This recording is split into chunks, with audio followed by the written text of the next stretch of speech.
Welcome to the fastest academy. তোমাদের জন্য আজকে একটা ধামাকা ক্লাস নিয়ে চলে এসেছি, যেটা হচ্ছে কি ব্লাড রিলেশন, রক্তের সম্পর্ক। এই চ্যাপ্টারটা নিয়ে অনেকের অনেক সমস্যা, বাট আজকের পর কথা দিচ্ছে তোমাদের কিরণ স্যার, আজকের পর এই চ্যাপ্টারটা তোমাদের কাছে পাতি পাতি হয়ে যাবে। কি হয়ে যাবে? পাতি পাতি, মানে জলের মতন হয়ে যাবে, সহজ। জাস্ট কি করতে হবে, ভিডিওটা প্রথম থেকে তোমাকে শেষ পর্যন্ত দেখতে হবে। আজকে আমরা রক্তের সম্পর্কে বলো ব্লাড রিলেশনকে জলের মতন সহজ করে দেবো। তার জন্য ভিডিওটা কি করতে হবে, শেষ পর্যন্ত দেখতে হবে। চলো আজকে তাহলে আমরা শুরু করি। ব্লাড রিলেশন আজকে যুদ্ধ করব, জয় করবো, এবং ব্লাড রিলেশনের একটাও কোশ্চেন বাদ দিব না। এবং এসএসসি জিডি শুধু নয়, সমস্ত এক্সামের জন্য আমাদের এই ব্লাড রিলেশন খুবই খুবই গুরুত্বপূর্ণ। তাই যে যাই পরীক্ষা দাও না কেন, ভিডিওটি একবার দেখে নাও। তোমার রক্তের সম্পর্কে অনেকে বলে কঠিন, বাট আজকের পর তুমি সব পারবে প্রশ্ন, সব পারবে প্রশ্ন, একটা কোশ্চেন বাকি যাবে না। চলো তাহলে আমরা একদম বেসিক থেকে বড় বড় কিন্তু কোশ্চেন করে ফেলবো।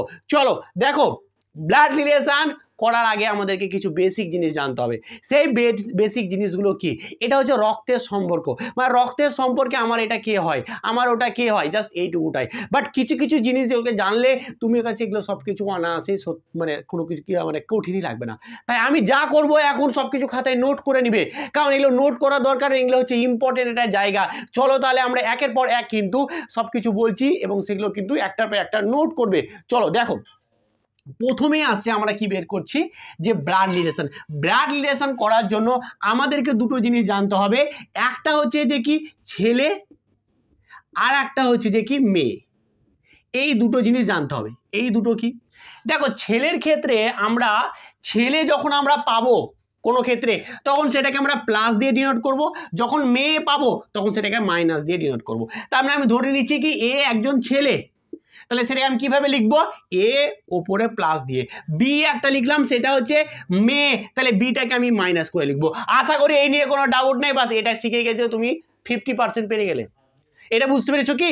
যদি এটা বুঝে থাকো তাহলে তুমি ব্লাড রিলেশনের 50% পেরে গেলে, আর 50% এখনই পারবে। চলো এইবার আমাদের কিন্তু এতটুকু বুঝে গেছি। এরপরে আমাদের যেটা জানতে হবে সেটা তিনটা চারটা টার্মগুলো তোমাকে জানতে হবে। সেটা হচ্ছে কি, আমাদের হচ্ছে একটা হচ্ছে same generation. Same generation, same জেনারেশনটা কি? যেমন ধরে নাও যে তোমরা আমার ভিডিও দেখছো, তাহলে আমি, তুমি, তোমার ভাই, আমার দাদা, এরা হচ্ছে সেম জেনারেশন, একই জেনারেশনের। ঠিক আছে, মানে বলা যেতে পারে যে কি সেম বয়স বা একই রকম বয়সে, মানে আমরা একটা সালে জন্ম নিয়েছি। ঠিক আছে, সেম জেনারেশনকে যখন ডিনোট করবে, দেখো সেম জেনারেশন, দেখো আমি আছি, আমার ভাই সে বড় আমার থেকে হয়তো 5 বছর 10 বছর, কিন্তু এরা সেম জেনারেশন। কিন্তু আমার যদি বলি বাবা, তাহলে জেনারেশন একটা কি হলো, গ্যাপ হলো। ঠিক আছে, এই রকম। তাহলে এইখানে কি সেম জেনারেশন যেটা হবে সেটাকে আমরা একটা ছোট্ট একটা এরকম দাগ দিয়ে ডিনোট করব। কি বললাম? ছোট্ট একটা দাগ দিয়ে এরকম ডিনোট করব। এরপরে যদি একটা জেনারেশন কি হয়, একটা জেনারেশন কি হয়, গ্যাপ হয়। জেনারেশন যদি আমার গ্যাপ হয়ে যায়, জেনারেশন গ্যাপ মানে কি হলো, একটা বড় এবং ছোট, মানে কি রকম, মানে আমি এবং আমার বাবা এবং বাবার বাবা, তাহলে একটা জেনারেশন গ্যাপ হচ্ছে। যখন জেনারেশন গ্যাপ হবে তখন আমরা এরকম করে দাগ দিয়ে চিহ্নিত করব। দেখো জেনারেশন গ্যাপ হয়ে গেছে এটা। ঠিক আছে, জেনারেশন গ্যাপটাকে আমরা এইভাবে ডিনোট করব। ভালো করে এগুলো নোট করে নাও। আমি বারবার বলছি, এগুলো নোট করার পর তোমার উপরে সমস্ত কিছু জল ভাত হয়ে যাবে। শুধু কথা রাখো, ভিডিওটা প্রথম থেকে শেষ পর্যন্ত দেখো তাহলে আমরা কি পেলাম, একটা যে সেম জেনারেশন এইভাবে ডিনোট করব, একটা জেনারেশন যদি গ্যাপ পেয়ে যায় তাহলে আমরা এইভাবে ডিনোট করব। এইবার আসছে আসল খেলা। যদি আমরা স্বামী স্ত্রী যদি পাই, সেইটাকে আমরা কিভাবে ডিনোট করব, সেইটাকে জাস্ট আমরা এটাকে এইভাবে ডবল চিহ্ন দিয়ে ডিনোট করব।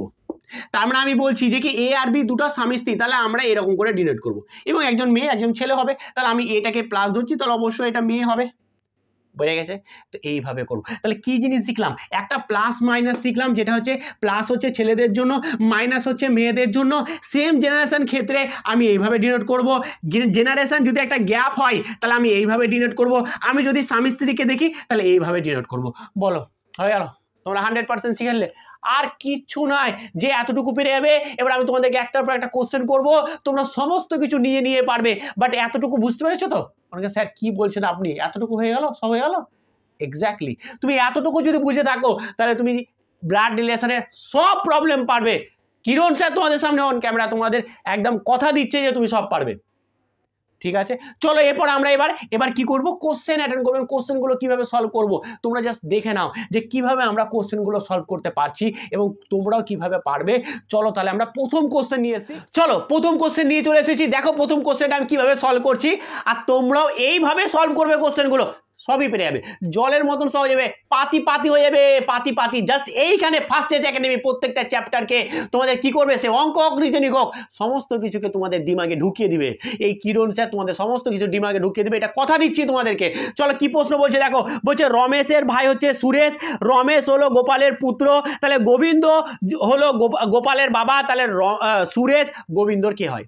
চলো আমরা কিভাবে সাজাবো দেখো কি বলছে, বলছে রমেশের ভাই সুরেশ, তাহলে এইখানে রমেশকে দিলাম আর এইখানে সুরেশকে দিলাম, যেহেতু ভাই ভাই বলেছে তাই সেম জেনারেশন দিলাম। এখন বলছে রমেশের ভাই সুরেশ, তাহলে ভাই মানে কি এটা প্লাস, কিন্তু আমি এখনো জানি না যে রমেশটা ছেলে না মেয়ে, তাই আমি এরকম রেখে দিয়েছি, কিছু দেওয়া যাবে না। এর পরবর্তীতে কি বলছে, বলছে যে কি রমেশ হলো গোপালের পুত্র, তাহলে গোপালের পুত্র রমেশ, তার মানে এও একটা ছেলে, পুত্র বলে দিয়েছে, কিন্তু গোপালকে আমি নিয়ে যাই, এইখানে আছে গোপাল, হয়ে গেল। গোপালও ছেলে মেয়ে আমি জানি না। পরবর্তী লাইন পড়বো, পরবর্তী লাইন কি বলছে, বলছে গোবিন্দ হলো গোপালের বাবা, তাহলে এখানে যে আমার গোবিন্দ আছে, গোবিন্দটা কে, গোবিন্দটা হচ্ছে গোপালের বাবা, তাহলে এও প্লাস। এইবার হয়ে গেছে আমাদের সমস্ত কিছু সাজানো গোছানো হয়ে গেছে, এই হয়ে গেছে আমাদের ব্লাড রিলেশন। এইবার কি চেয়েছে, বলছে যে সুরেশ গোবিন্দর কে হয়, এই যে সুরেশ গোবিন্দর কে হয়, তাহলে গোবিন্দর হচ্ছে যে কি, এটা হচ্ছে যে কি ছেলে হোক বা মেয়ে হোক তাতে কোনো সমস্যাই নেই, ঠিক আছে। তুমি অপশান দেখো কি বলছে, একটা পুত্র, ভাই, নাতি, ঠাকুরদা, তাহলে কি হবে, এইখানে যদি এটাকে ছেলে ধরা হয় তাহলে নাতি হবে অপশান অনুসারে, তাই না, অপশানে। কিন্তু এখানে কিছু বলেই দেয়নি যে আমার বলছে যে রমেশ হলো গোপালের পুত্র, গোপালকে কিছু আমরা রেখেই দেবো, ঠিক আছে, কোনো অসুবিধা নেই। কিন্তু আমরা এখানে কিন্তু একটা সলিউশন পেয়ে যাচ্ছি যে এই ব্যক্তিটা এই ব্যক্তির কে, তাহলে এটা যদি ছেলে হয়, ছেলের ছেলে কি হবে, এটা যদি ছেলে হয় তাহলে ছেলে ছেলে নাতি হবে অ্যাকর্ডিং টু অপশান, তাই না। তাহলে নাতি হয়ে গেল, তাহলে আমার এজটা কি হয়ে গেল, নাতি, তাহলে গোবিন্দর সুরেশকে নাতি হয়ে গেল। খুব কঠিন কোশ্চেন, একদম জলের মতন সহজ। চলো নেক্সট প্রবলেম দেখো, আমি নেক্সটটা করে দিচ্ছি, এটাও জলের মতন সহজ, সবই প্রিভিয়াস ইয়ার, এটাও প্রিভিয়াস ইয়ারের কোশ্চেন, পরবর্তী যে কোশ্চেনটা নিয়ে আসছি সেটাও প্রিভিয়াস ইয়ার কোশ্চেন। চলো দেখো প্রশ্নটা কি বলছে, আর এই প্রশ্নটা কোথায় এসেছে, এসএসসি সিজিএল টায়ার 1 2016-তে এসেছে, বাট কিছুই না, জলের মতন সহজ। কি বলছে দেখো, বলছে এম হলো জেড এর বোন, জেড হলো পি এর স্ত্রী, তাহলে এবং বলছে পি হলো এ এর পুত্র, তাহলে জেড এর কে হয়, জলের মতন সহজ। চলো আমরা করব যেভাবে সাজাচ্ছি, তোমরা পরবর্তী কোশ্চেন দেখো, এই টাইপের প্রশ্ন যা আসবে তোমাদের কাছে, যা বই আছে না কেন এই টাইপের বইয়ে প্রশ্ন সব কিছু করে ফেলো, সব কিছু করে ফেলো, ঠিক আছে। চলো তাহলে কি বলছে দেখো, বলছে জেড হলো, এম হলো জেড এর বোন, তাহলে আমার হচ্ছে যে কি জেড আর এম কে একই জেনারেশন রাখতে হবে, কারণ বলেই দিয়েছে এটা বোন, তাহলে সেম জেনারেশন। এখন বলছে এম হলো জেড এর বোন, এম হচ্ছে জেড এর বোন, তাই একে মাইনাস দিলাম, বাস এতটুকু ক্লিয়ার। জেড কিন্তু এখনো কিছু বলেনি, আমি কিছু দিতেও পারবো না। এখন পরবর্তীতে কি বলছে, জেড হচ্ছে পি এর স্ত্রী, তাহলে জেড যদি আমার পি এর স্ত্রী হয় তাহলে জেডকে আমি স্ত্রী মানে মাইনাস দিলাম, আর পি এর স্ত্রী তার মানে কি এটা ডবল ডাক দিতে হবে, আর এটা যদি মেয়ে হয় তাহলে এটা অবশ্যই ছেলে হবে, কারণ ওটা স্বামী স্ত্রী, তাহলে কিন্তু আমার হয়ে গেল। এর পরবর্তী লাইনটা কি বলছে, এবং পি হলো এর পুত্র, তাহলে পিটা হচ্ছে কার পুত্র, এ এর পুত্র। চলো হয়ে গেল এর পুত্র। এবার কি চেয়েছে, বলছে জেড এর কে হয়, জেড এর কে হবে। দেখো এটা যদি বাবা হয় বা মেয়ে হয় বা ছেলে হোক যাই হোক না কেন, কিন্তু ছেলের বউ কি হবে, ছেলের বউ। দেখো অপশান কি বলেছে, অপশান পুত্রবধূ, কন্যা, স্ত্রী নাকি মা, দেখে বোঝা যাচ্ছে এটা কি হবে, এটা কিন্তু আমার হয়ে যাবে কি, জেডটা হয়ে যাবে পুত্রবধূ, কি হয়ে যাবে আমাদের পুত্রবধূ হয়ে যাবে, পুত্রবধূ হয়ে যাবে, হয়ে গেল। বলো খুব কঠিন, আমাদের অপশান কি হয়ে যাবে, অপশান এ হয়ে যাবে। এরকমই জলের মতন সহজ কিন্তু তোমাদের কি থাকে, তোমাদের এই ব্লাড রিলেশনের প্রবলেম থাকে, অনেকে ভয় খেয়ে যায়, অনেকে ভাবে যে কি আমাদের এত কঠিন, অ্যাকচুয়ালি তোমরা যেখানে পড়েছো না কঠিন করে বোঝানো হয়েছে, তোমাদের কঠিন করে শেখানো হয়েছে, ওই কারণে তোমাদের কঠিন হয়ে গেছে। তুমি আজকে কমেন্ট করে বলো যে স্যার সত্যি কঠিন কি সহজ, একটু কমেন্ট করবে যে হ্যাঁ এটা কঠিন হলো নাকি সহজ হলো। আমি কোশ্চেন নিয়ে আসছি, আরও দেখো আরও কোশ্চেন কিন্তু আমি করে দেবো তোমাদের সামনে জলের মতন করে, এতটাই সহজ।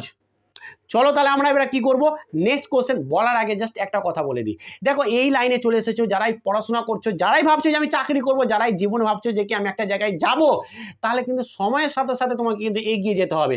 সময়ের সাথে সাথে যদি তুমি এগিয়ে না যাও, সময়কে দেখো, সময় কিভাবে বুঝবো স্যার কি অ্যাকচুয়ালি বলতে চাইছেন। আগেকার দিনে কি হতো, বিশাল পড়াশোনা কিন্তু ছেলেরা করতেও না সেরকম লেভেলের, অল্প পড়াশোনা করেই কিন্তু অনেকে চাকরি পেতে, ইভেন তো অনেকে চাকরি ফর্ম ফিল আপও করতে হতো না, বাড়ি থেকে ডেকে ডেকেও চাকরি দিত। কিন্তু এখন যুগ পরিবর্তন হয়ে গেছে, পাল্টে গেছে। এখন তোমাকে কম্পিটিশনে টিকার জন্য তোমাকে লেভেলের পড়াশোনা করতে হবে, লেভেলের পরিশ্রম দিতে হবে, তোমাকে ভালো করে পড়াশোনা করতে হবে, স্মার্ট ওয়েতে পড়াশোনা করতে হবে, তারপরে তুমি একটা সাকসেস পাবে বা তারপরে তুমি সেই চাকরিটাকে পাবে। তাই এটা হচ্ছে, তুমি এখন ওই আশায় বসে থাকো যে কি হ্যাঁ আমি একটু পড়লে হয়ে যাবে, আমি যা পড়ছি খুব ভালোই পড়ছি, এরকমটা ভাবলেই চলবে না। তুমি প্রতিদিন ভাবো যে আমাকে প্রতিদিন ডেভেলপ করতে হবে নিজেকে আরও ভালোভাবে তুলে ধরতে হবে নিজের কাছে। দেন ছোটো ছোটো করে নিয়ে আগাও, এগিয়ে থাকতে থাকো, থেমে থেকো না, নাহলে কিন্তু চাকরি পাওয়াটা আজকালকার যুগে খুবই টাফ। বাট এমনটাও নয় যে তুমি পারবে না। তুমি না দেখেই নিয়েছো 12 ফেল বলে একটা সিনেমাটা দেখতেই পেলে যে ও 12-এ ফেল করে দিয়েছিল, তারপরেও আজকে হচ্ছে আমাদের দেশের সবচেয়ে কঠিন পরীক্ষা ক্র্যাক করে তিনি হচ্ছেন এবং আইপিএস অফিসার। তাহলে তুমি কেন পারবে না? তোমরা তো হয়তো এইচএস তো অনায়াসে পাস করে ফেলেছো, মাধ্যমিক তো অনায়াসে পাস করে ফেলেছো, তাহলে আবার টেনশন কিসের? তোমার মধ্যে সেই ক্ষমতা আছে, তোমার মধ্যে সেই যোগ্যতা আছে, খালি ভিতর থেকে সেই আওয়াজটা দরকার যে হ্যাঁ আমি পারবো। বুঝে গেছে? চলো নেক্সট প্রবলেম করি। নেক্সট প্রবলেমটা দুর্দান্ত। চলো নেক্সট প্রবলেম নিয়ে চলে এসেছি। দেখো নেক্সট প্রবলেমটা কত সুন্দর প্রবলেম। কি বলছে যে বি এর ভাই এ, সি এর ভাই বি, সি ডি এর স্বামী, এ এর পিতা ই হলে ই এবং ই ডি এর কে হয়? দেখে মনে হচ্ছে স্যার কি যে পড়াচ্ছে বা কি যে হচ্ছে স্যার, আমি তো বুঝতেই পারছি না, বাট একটু পরে তুমিও বুঝতে পারবে। দেখো কি বলছে, কিছু না, আমরা স্টেপ করে এগোবো, কোনো তাড়াহুড়া, কোনো বেকার টেনশন কোনো কিছু নিয়ে দরকার নেই। কি বলছে দেখো, আমরা স্টেপ করে এগোবো। কি বলছে, বি এর ভাই এ, তাহলে বি এর ভাই হচ্ছে এ। দেখো সেম জেনারেশন, তাই আমি সেম জেনারেশন দেখলাম, ভাই বলে আমি কিন্তু প্লাস দিয়ে দিলাম, বি জানি না কি, তো বিকে আমি ওরকম রেখে দিলাম। পরবর্তী লাইন কি বলছে, সি এর ভাই বি, তাহলে বি এর ভাই এ হলো, এখন বলছে সি এর ভাই বি, তাহলে সি এর ভাই, তাহলে আমি এদিকে টানলাম, ঠিক আছে, সি এর ভাই বি। দেখো সেম জেনারেশন, তুমি এখান থেকেও টানতে পারতে, দিয়ে এখানেও প্লাস দিতে পারতে, কোনো অসুবিধা নেই, তুমি তোমার নিজের মতন করবে। দেখো সি এর ভাই বি করে দিলাম, আমি জানি না যে সিটা মেয়ে কি ছেলে, জানা নেই, ততএব দেবো না, পরেরটাতে লাইনে পড়বো, যদি বলে থাকে তাহলে দেবো। বলছি যে কি সি ডি এর স্বামী, সি হচ্ছে ডি এর স্বামী, বাহ পেয়ে গেছি। তাহলে দেখো সি যদি স্বামী হয় তাহলে এটা প্লাস করলাম, আর ডিকে আমি এদিকে নিলাম, তাহলে ডিটাকে মাইনাস হবে, অবশ্যই মাইনাস হবে। এটা যদি স্বামী, তো এটা যদি প্লাস হয় তাহলে এটা মাইনাস হবে, কারণ বলেই দিয়েছে যে সি হচ্ছে ডি এর স্বামী, হয়ে গেল। এরপরে কি বলছে যে কি এ এর পিতা ই, তাহলে এ এর পিতা ই, তাহলে এ এর পিতা মানে এটা হয়ে গেল প্লাস, এর পিতা মানে জেনারেশন গ্যাপ, তাই জেনারেশন গ্যাপ দিয়ে দিলাম একটা, দেন করে দিলাম জেনারেশন গ্যাপ করলাম। এরপরে কি বলছে দেখো, বলছে যদি এটাটা হয় তাহলে ই ডি এর কে হয়, তাহলে ই কোথায় ই আছে, ই হচ্ছে ডি এর কে হয়, ডি এর কে হবে। দেখো আমরা এখানে দেখো এটা হচ্ছে সব তিন ভাই, এরা হচ্ছে তিন ভাই, তাই তো, এরা হচ্ছে তিন ভাই, তার মধ্যে হচ্ছে যে একটা ভাইয়ের হচ্ছে যে কি স্ত্রী হচ্ছে যে কি ডি, তাহলে তাদের বাবাটা কি হবে, অবশ্যই শ্বশুর হবে, তাহলে ই কি হবে, ই হয়ে যাবে শ্বশুর, তাই তো, ই হয়ে যাবে শ্বশুর।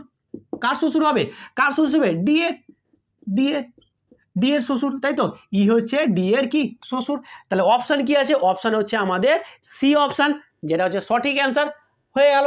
খুব কি কঠিন বলো, ব্লাড রিলেশন কেমন লাগছে বলো, ব্লাড রিলেশন সহজ কি কঠিন? যদি সহজ লাগে তাহলে অবশ্যই একটা লাইক করবে, একটা ছোটো করে কমেন্ট করবে যে হ্যাঁ স্যার। দেখো একটা ছোট্ট একটা লাইক, তোমাদের ছোট্ট একটা কমেন্ট আমাদেরকে এতভাবে মোটিভেট করে না যে ভিডিওগুলো বানাবার জন্য, যে মানে বলে বোঝাতে পারবো না তোমাদেরকে। তো অবশ্যই নতুন হয়ে থাকলে তো অবশ্যই চ্যানেলটাকে সাবস্ক্রাইব করতে তুমি বাধ্যই, কেন এত সুন্দর ক্লাস আর কোথায় পাবে। তো আজকের ক্লাসটা এইখানেই, পরবর্তী ক্লাসে আমরা নিয়ে আসবো যেগুলো প্লাস, এ প্লাস বি মানে হচ্ছে এ হচ্ছে বি এর ভাই, এ মাইনাস বি মানে হচ্ছে যে এ হচ্ছে বি এর স্ত্রী, তাহলে এই ধরনের প্রশ্ন নিয়ে আসবো। তারপরে হয়তো সেই পরবর্তী ক্লাসে এটাও নিয়ে আসবো যে ছবি দেখিয়ে বললো এ হচ্ছে আমার মায়ের বোনের একমাত্র পুত্র। এই ধরনের প্রশ্নগুলো পরবর্তী ক্লাসে নিয়ে আসবো, তবেই নিয়ে আসবো যখন এই ভিডিওতে আমি কিন্তু সেই রকম কমেন্ট দেখতে পারবো, সেই রকম লাইক দেখতে পারবো, সেই রকম ভিউ দেখতে পাবো, তবেই কিন্তু আমি তোমাদের ভিডিওগুলো কন্টিনিউ করবো, নাহলে কিন্তু এখানে স্টপ করে দেবো, আমি অন্য ভিডিও দিকে চলে যাবো। বাট নেক্সট ভিডিও পেতে চাইলে অবশ্যই একটা কমেন্ট করবে এবং ছোট্ট করে লাইক করবে, আর নতুন মেম্বার হতে চ্যানেলটাকে সাবস্ক্রাইব করে নেবে। চলো আজকে এখানেই, ভালো থেকো, ভালোভাবে পড়াশোনা করো। Thank you so much.